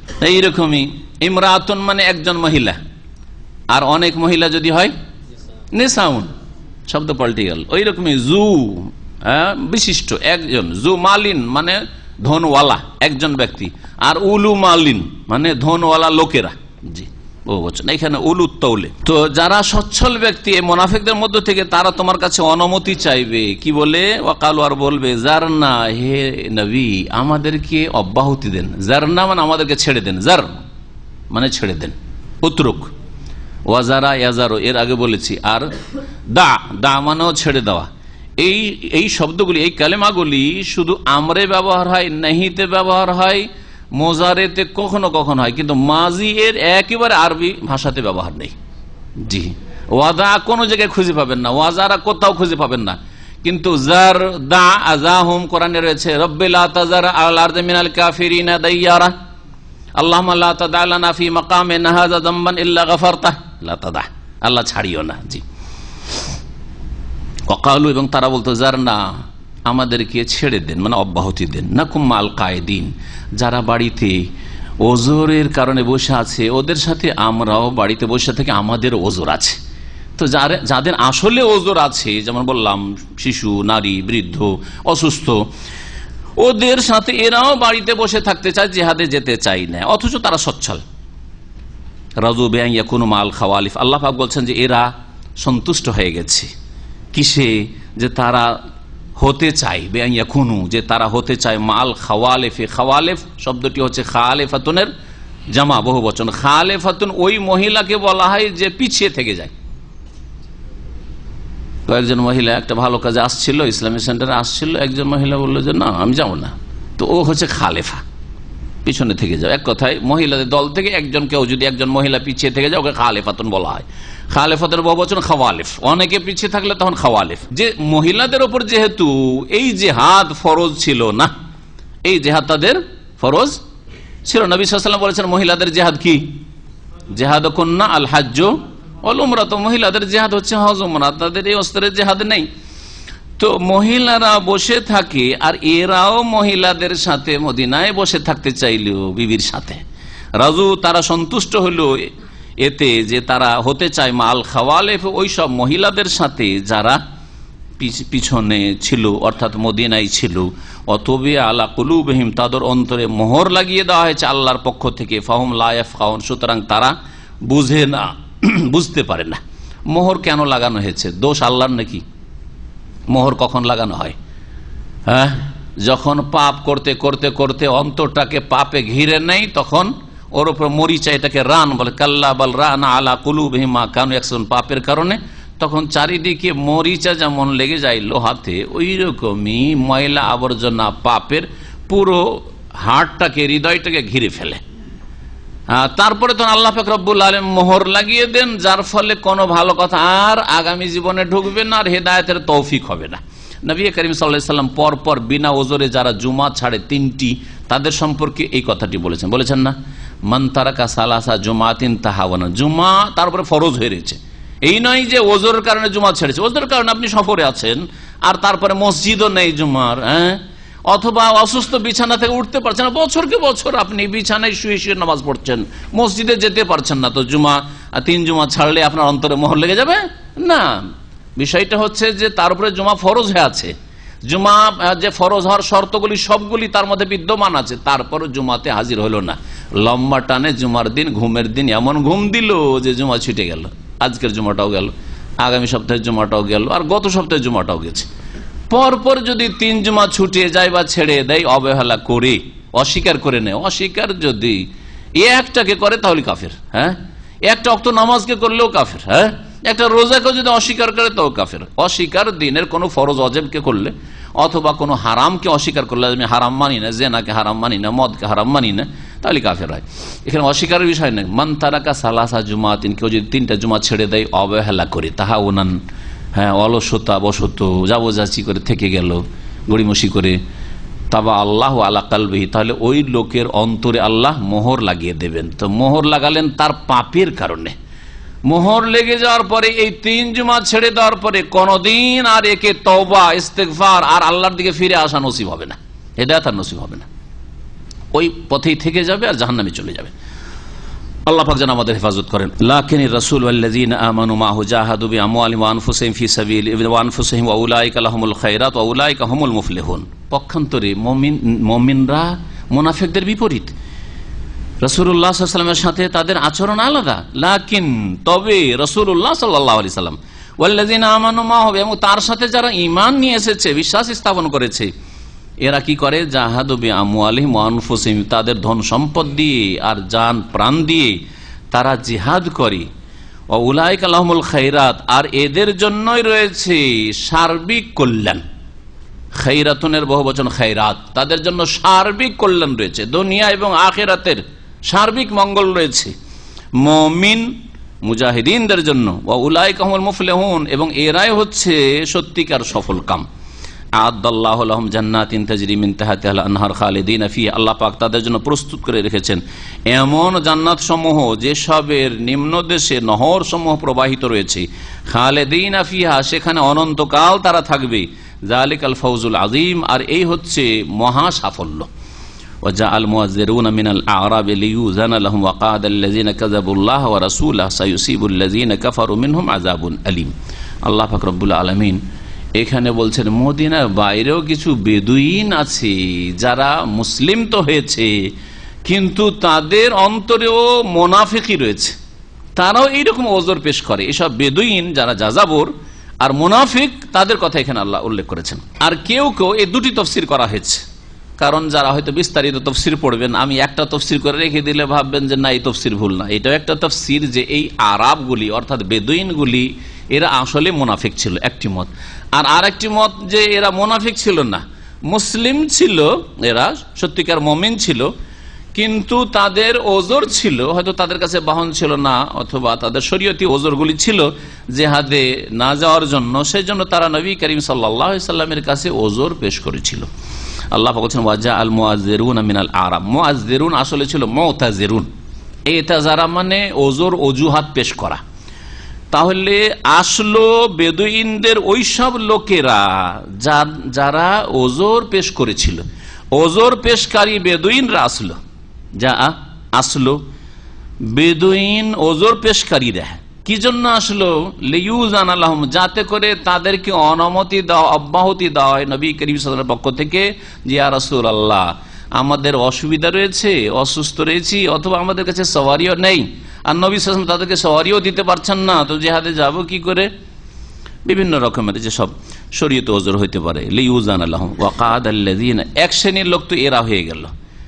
যদি প্রথম তাফসীরটা নেই, কি বললাম যে এরা ছিল, এরাও মদিনার বাইরের মুনাফিক একদল, আর আরেক দল মুনাফিক ওয়া কা'দাল্লাযিনা কাযাবুল্লাহ ওয়া রাসূল, আর বসে থাকলো ওই সব লোকেরাও যারা আল্লাহ এবং রসুলকে মিথ্যা মনে করেছিল, মদিনায় বসবাস করত মদিনার মুনাফিক। এই দুই দল সম্পর্কে আল্লাহ বলছেন তাহলে সায়ুসিবুল্লাযিনা কাফারু মিনহুম আযাবুন আলীম, শীঘ্রই ওই সব লোকদের ওপর আপতিত হবে যারা কুফরি করেছে তাদের মধ্যে থেকে আযাবুন আলীম, মর্মান্তিক শাস্তি। তাহলে এই দুই দলকে আল্লাহ পাক কি শাস্তি দেবেন? আযাবুন আলীম দেবেন। যারা মদিনার বাইরের বেদুইন আর মিছামিছি ওজর করেছিল তাদেরকে আল্লাহ পাক শাস্তি দেবেন যেহেতু মুনাফিক, আর মদিনার যারা লোক ছিল কাযাবু আল্লাহ এবং রসুলকে মিথ্যা মনে করেছিল ওদেরকে আল্লাহ পাক কঠোর শাস্তি দেবেন। আর যদি বলা হয় দ্বিতীয় তাফসীর, তো কি বললাম? মদিনার বাইরে যে বেদুইনরা ছিল ওরা মুমিন মুসলিমই ছিল, ওদের ওজর ছিল, শরীয়তি ওজর ছিল। আর দ্বিতীয় শ্রেণীর লোক যারা তারা মদিনার মুনাফিক ছিল, ওয়াকাদাল্লাযিনা কাযাবুল্লাহ ওয়া রাসূল, এরা আল্লাহ এবং রাসূলকে মিথ্যা মনে করত, বেদুইনরা আল্লাহ রাসূলকে মিথ্যা মনে করেনি। তাহলে সায়ুসিবুল্লাযিনা কাফারু মিনহুম আযাবুন আলীম, এই বাক্যটির সম্পর্ক হবে এই দ্বিতীয় শ্রেণীর লোকের সাথে যারা আল্লাহ এবং রাসূলকে মিথ্যা মনে করত বলেই তারা জিহাদে হাজির হয়নি, তাদের ওপর মর্মান্তিক শাস্তি এসে পড়বে। জি, আল্লাহ পাক রব্বুল আলামিন তারপরের আয়াতে বলছেন সকলের উপর জিহাদ ফরজ না, জিহাদ ফরজ হওয়ার জন্য বেশ কিছু শর্ত রয়েছে। ওজর মুক্ত হওয়া, ওজরগুলি কি? শরীয়তি অজুহাত যার কারণে আপনি পাপী হবেন না জিহাদে অংশ না নিলে, সেগুলি কি? এখানে আল্লাহ পাক উল্লেখ করেছেন আয়াত নম্বর 91, লাইসা আলা দুআফা ওয়ালা আলাল মারদা, যারা দুর্বল, দুআফা যায়ীফের বহুবচন, যারা দুর্বল বার্ধক্যে পৌঁছে গেছে 80-90 বছর বয়স, কি জিহাদ করবে? জিহাদে যেতে পারবে না।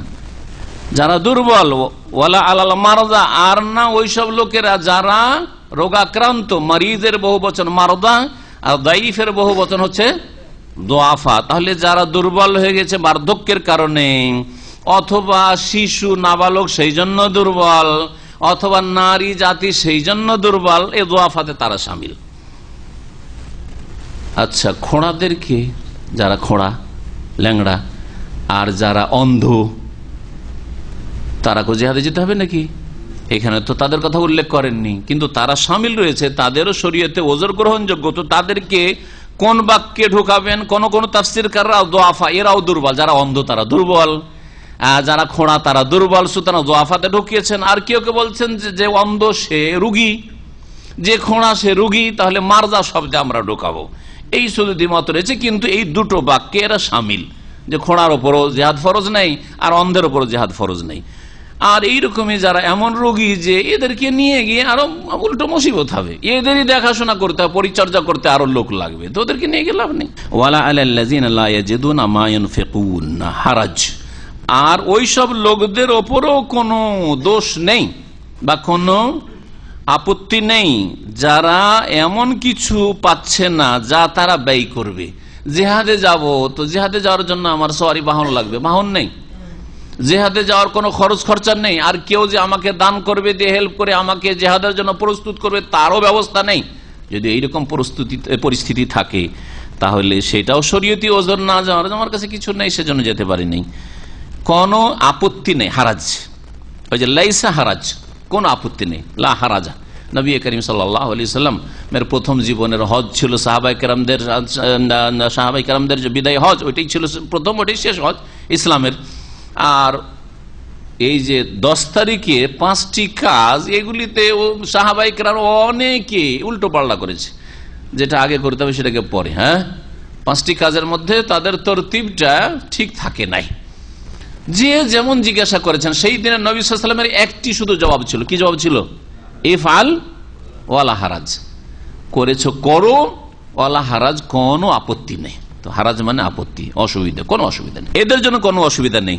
কিন্তু একটা শর্ত আছে, অন্তর থাকতে হবে মুজাহিদিনদের সাথে, অন্তর থাকতে হবে রাসূলুল্লাহ সাল্লাল্লাহু আলাইহি ওয়াসাল্লামের সাথে, অন্তর থাকতে হবে আল্লাহর সাথে, আল্লাহর দ্বীনের সাথে, আল্লাহর কালেমার সাথে, কালেমাকে উঁচু করার সাথে। তাই আল্লাহ বলছেন শর্ত, ইযা নাসাহু লিল্লাহি ওয়া রাসূলিহি, যদি তারা হিতাকাঙ্ক্ষী হয় আল্লাহর এবং তার রাসূল সাল্লাল্লাহু আলাইহি ওয়াসাল্লামের, হিতাকাঙ্ক্ষী হইতে হবে যে আল্লাহ যেন বিজয় দান করেন, আল্লাহ যেন সাহাবায়ে কেরামদেরকে কামিয়াব করেন।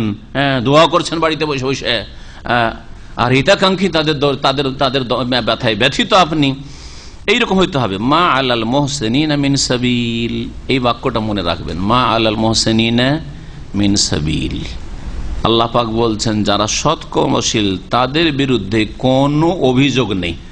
সাবিল মানে রাস্তা, সাবিল মানে কি, মানে অভিযোগের কোনো পথ নেই। এখানে কি আছে? মা আলাল মুহসিনিন সাবিল মানে যারা সৎকর্মশীল, নেকপরায়ণ, ভালো মানুষ, ভালো কাজকে ভালোবাসে, দিনকে ভালোবাসে, তাদের বিরুদ্ধে কি নেই? কোনো অভিযোগের রাস্তা নেই, অভিযোগের পথ নেই। কোনো আল্লাহর পক্ষ থেকে কোনো অভিযোগ নেই, কমপ্লেন নেই যে তুমি এই কাজ করনি। রাসূলুল্লাহ সাল্লাল্লাহু আলাইহি ওয়াসাল্লামের পক্ষ থেকে কোনো অভিযোগ নেই যে তুমি এইরকম কাজ কেন করলে না, কারণ এরা হচ্ছে মুহসিনিন, সৎকর্মশীল। অন্তরে আছে তারা, কিন্তু কাজে কর্মে জিহাদের ময়দানে আসতে পারেন। উসমান রাদিয়াল্লাহু তাআলা আনহু জিহাদে যেতে পারেন নাই বদরে। কেন? নবী সাল্লাল্লাহু আলাইহি ওয়াসাল্লামের মেয়ে উসমান রাদিয়াল্লাহু তাআলা বিবি কে, কোনটা আগে কোনটা পরে? রোকাইয়া রাদিয়াল্লাহু তাআলা অসুস্থ ছিলেন বদরের সময়।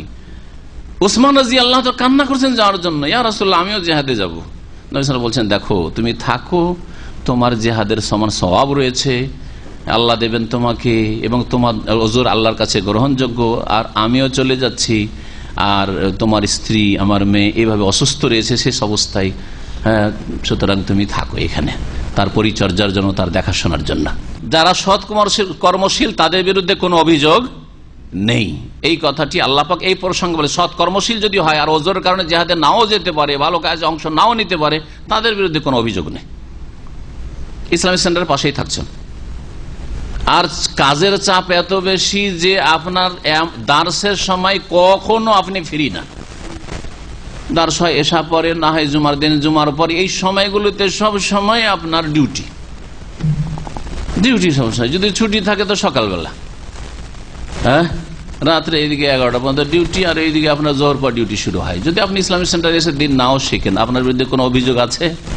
শরীয়তে কোনো অভিযোগ নেই। আমাদের অভিযোগে কিছু হয় না, কিন্তু আল্লাহ পাকের অভিযোগ। আল্লাহ ধরবেন, পাকড়াও করবেন যে তুই সৌদি আরবে দিন শিখিসনি কেন, তার কি জবাব দেবেন? আল্লাহ বলছেন মা আলাল মুহসিনিনা, যদি আপনার আন্তরিকতা থাকে যে আল্লাহর দিন শিখবো, রসুলের দেশ থেকে সহি আকীদা নিয়ে যাব, আর এখান থেকে ইসলামের জ্ঞান নিয়ে যাব, কিন্তু সুযোগ পাচ্ছেন না কর্মব্যস্ততার কারণ। কর্মব্যস্ততা মানে পার্ট টাইম নিয়ে ধরে নেওয়া নাই, আবার পার্ট টাইম মানে দুনিয়ার টাকা আপনার 1 নম্বরে 2 নম্বরে, ওইটা পার্ট টাইম ধরে নিয়েছি সেই জন্য পারছি না। পার্ট টাইম ছাড়েন, পার্ট টাইম আপনার হচ্ছে দুনিয়ার রুজি অতিরিক্ত নফল, আর এটা হচ্ছে আপনার ফরজ কাজ দিন শিখা, সুতরাং ওই ওজরও চলবে না। হ্যাঁ, ফরজ ডিউটিতে মালিক ছাড়ছেন আপনাকে, তখন ওজর মা আলাল মুহসিনিন সাবিল না, আপনি ফ্রি, পুরো ফ্রি। আর ইসলামী সেন্টার দামামের পাশে প্রতিবেশী, লাফ দিলে আপনার বাসায় ঢোকা যাবে হয়তো রাস্তাটা পার হইলে, তারপরে আসেন না আপনি, তারপরে আসেন না আপনি, কিয়ামতের দিনে জবাব দিতে হবে না।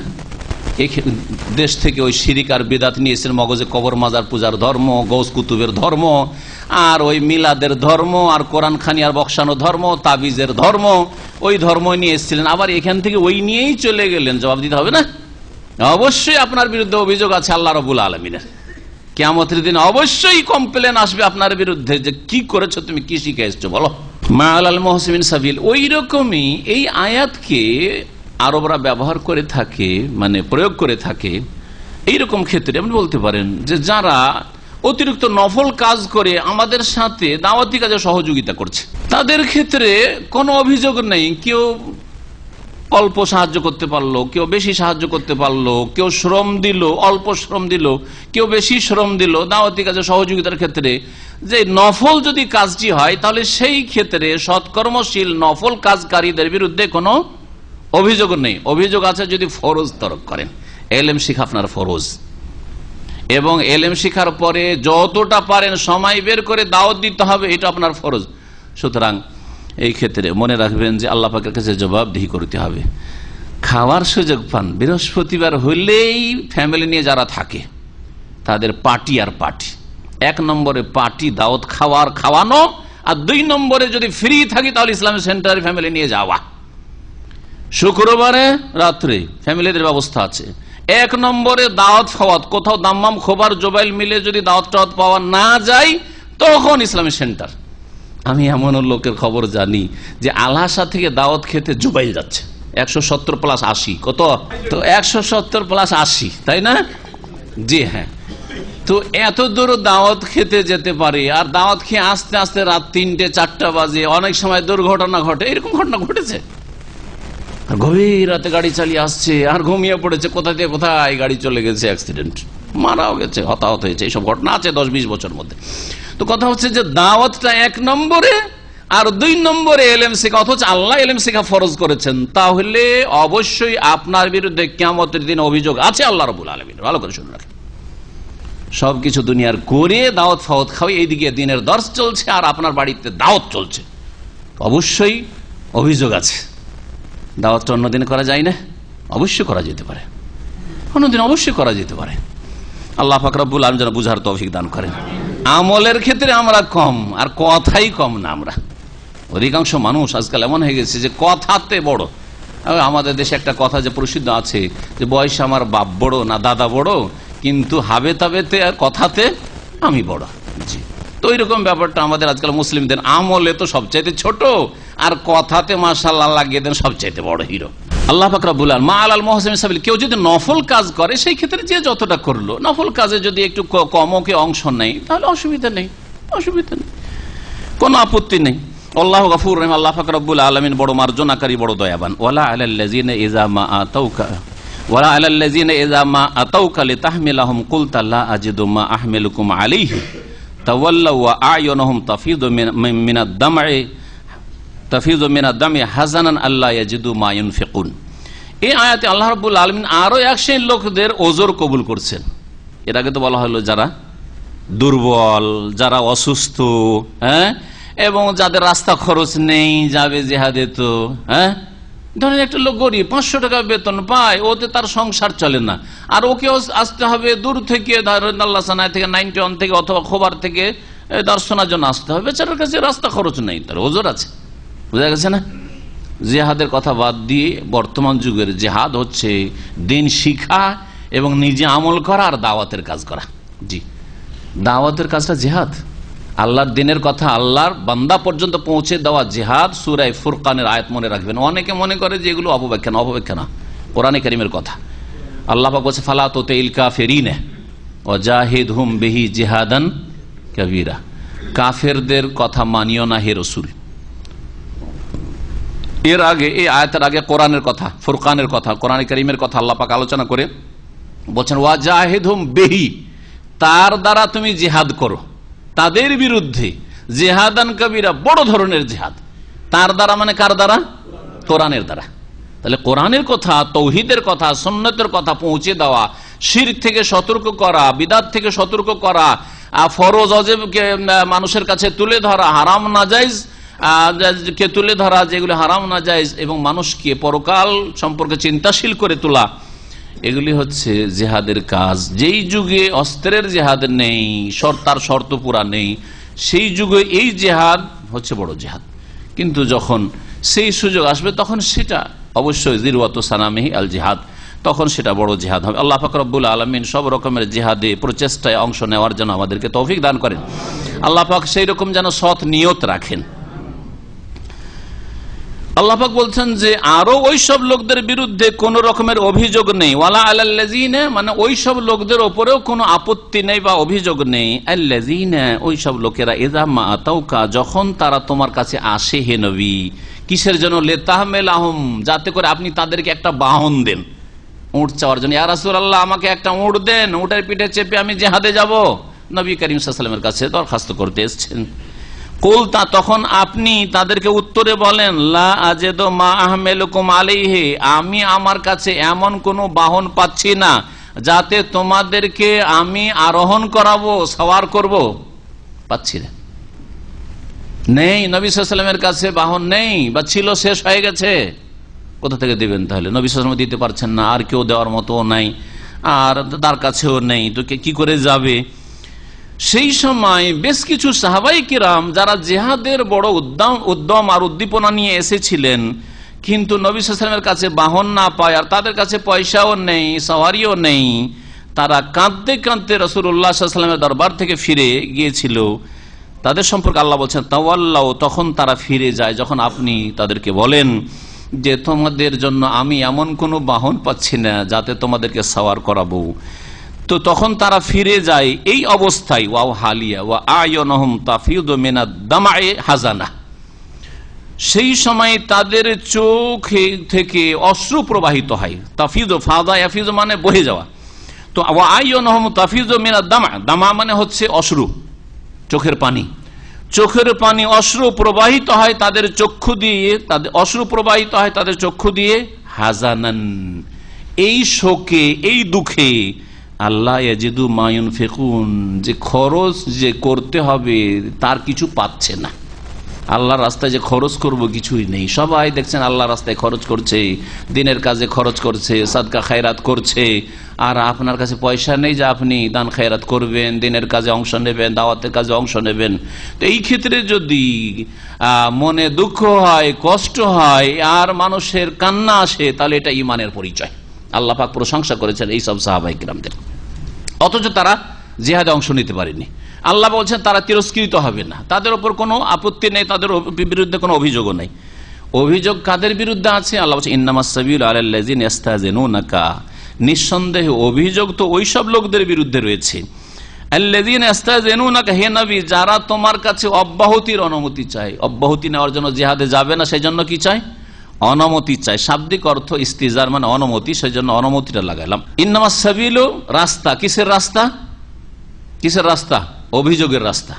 অভিযোগের পথ ওদের বিরুদ্ধে রয়েছে, মানে অভিযোগের সুযোগ ওদের বিরুদ্ধে রয়েছে যারা, হে নবী, তোমার কাছে অনুমতি চাই অব্যাহতি নেওয়ার জন্য। ওহম আগনিয়া, অথচ তারা হচ্ছে সচ্ছল, ধনবান। গানিয়নের বহু বচন আগনিয়া, পয়সার অভাব নেই, সওয়ারির অভাব নেই, মাসে 50,000 টাকা ইনকাম করে, আর দাওয়াতের কাজের জন্য বললে 25 টাকা বেরোয় না। হ্যাঁ, তো অবশ্যই এদের বিরুদ্ধে অভিযোগ রয়েছে। অহম আগনিয়া, এরা হচ্ছে সচ্ছল, তারপরেও অব্যাহতি চাই যে কোন রকম করে বাঁচতে পারি, যত বাঁচতে পারি। রাদু, তারা সন্তুষ্ট হয়েছে, বেআইয়া কোন মাল খাওয়ালেফি, যে তারা পিছিয়ে থাকা মহিলাদের সাথে হতে চায়। যেসব মহিলারা বাড়িতে পিছিয়ে থেকে যায়, জিহাদে যেতে পারে না, তাদের সাথে তারা বাড়িতে বসে থাকতে চায়। সুতরাং ওয়াতাবা আল্লাহু আলা কুলুবিহিম, তাদের অন্তরে আল্লাহ মোহর লাগিয়ে দিয়েছেন, ফাহুম লা ইয়ালামুন, সুতরাং তারা আসল বিষয় জানে না যে আল্লাহ পাকের আযাব তাদের জন্য রয়েছে, আল্লাহ পাকের পকড়াও রয়েছে। এটা জানে না। এখানে আমাদের তাফসীর শেষ করছি। আল্লাহ রাব্বুল আলামিন যেন আমাদের দিনের কথা কবুল করেন, কোরআন বুঝার তৌফিক দান করেন, কোরআনের প্রতি আমল করার তৌফিক দান করেন, কোরআনে কারীমের দিকে রাসূলুল্লাহ সাল্লাল্লাহু আলাইহি ওয়াসাল্লামের হাদিসের দিকে দাওয়াত দেওয়ার তৌফিক দান করেন, সমস্ত রকমের শিরক বিদআত আর গুমরাহি থেকে পাপ থেকে বেঁচে থাকার জন্য তৌফিক দান করেন। আল্লাহ পাক জাহান্নামের আযাব থেকে আমাদের রক্ষা করেন, জান্নাতুল ফিরদাউস যেন দান করেন। সাল্লাল্লাহু আলা নবিয়িনা মুহাম্মদ ওয়া আলা আলিহি ওয়া সাহবিহি আজমাইন।